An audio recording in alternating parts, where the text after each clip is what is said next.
સુરતમાં ગુનાઓ આચરી નાસ્તા ફરતા આરોપીઓને ઝડપી પાડવા ક્રાઇમ બ્રાન્ચની ટીમ મેદાને છે। ત્યારે બાતમીના આધારે ક્રાઇમ બ્રાન્ચની ટીમે પોલીસ કોન્સ્ટેબલની હત્યા તથા ગાઢ લૂંટ અને મર્ડર જેવા 26 જેટલા અતિ ગંભીર ગુનાઓ આચરનાર અને 30,000ના ઇનામી આરોપી એવા 15 વર્ષથી પોલીસે જપ્તમાંથી ફરાર થયેલા પારઘી ગેંગના મુખ્ય એવા પ્રભુ દેવકા ભોસલાને ક્રાઇમ બ્રાન્ચની ટીમે ઝડપી પાડ્યો છે અને તેનો કબજો સચિન પોલીસને સોંપવાની તજવીજ હાથ ધરી હતી।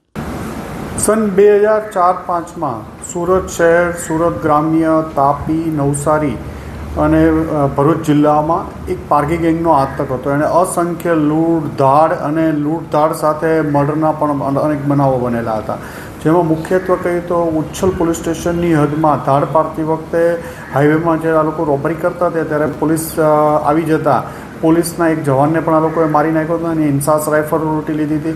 સચિન પોલીસ સ્ટેશનમાં પણ 2 રાહદારીઓ મોટરસાઇકલ લઈને પસાર થતા હતા, એમને પથ્થર મારી રોકી અને એમાંથી પણ એકનું મર્ડર કરી દીધું હતું।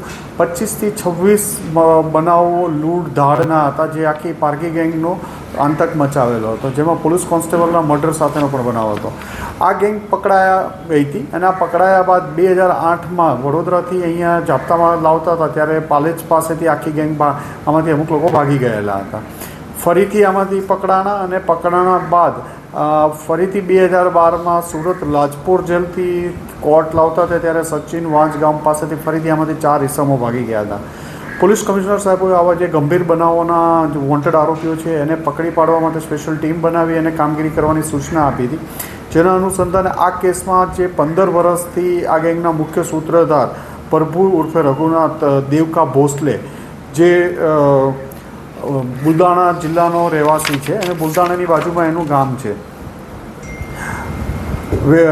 અમરાપુર તાલુકા પોલીસ સ્ટેશન હદમાં। સુરત ક્રાઇમની ટીમ ટેકનિકલ હ્યુમન ઇન્ટેલિજન્સની ઘણા સમયથી મહેનત કરતી હતી। એમના જૂના સ્ટેટમેન્ટો, એમના જેલમાં મળવા આવનારા અલગ લોકોની તપાસ દરમિયાન કંઈ ફળદાયક અક્કલ નથી મળી, પણ ક્રાઇમ બ્રાન્ચની ટીમે સતત 4-5 મહિના સુધી આમાં લાગેલા રહ્યા હતા અને છેલ્લા 3 માસથી બુલદાણા જઈ વારંવાર પોલીસની ટીમ દ્વારા ત્યાં એની સાથે કામ કરતા પારઘી ગેંગના અન્ય લોકો સાથે પણ મજૂરી કામમાં પણ 2-3 દિવસ સુધી પહેલાં સાથે રહી અને માહિતી એવી મળી હતી કે જાન્યુઆરી-ફેબ્રુઆરીમાં દર વર્ષે આવતો હોય છે, બાકી ફોન અને એ યુઝ નથી કરતો। આ અનુસંધાને જાન્યુઆરીથી ફરીથી ક્રાઇમ બ્રાન્ચના police inspector Jayant Goswami, PSI Desani અને વાળાની ટીમ દ્વારા ફરીથી સતત પ્રયત્નશીલ હતા।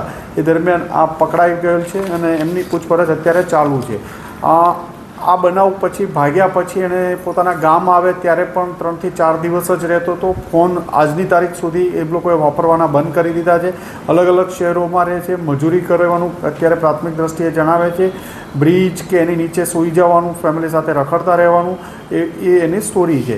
પણ જ્યારે આ પાર્ટી ગેંગ પકડાયેલી ત્યારે એમનો ખૂબ આતંક હતો। આના ઉપર રાજ્ય સરકાર દ્વારા 30,000 રૂપિયાનું ઇનામ પણ આના ઉપર રાખવામાં આવેલું હતું। એમના 26 ગુનાનું લિસ્ટ જોશો તો પણ એક અંદાજ આવશે કે કેટલા ખૂંખાર આરોપી હતા।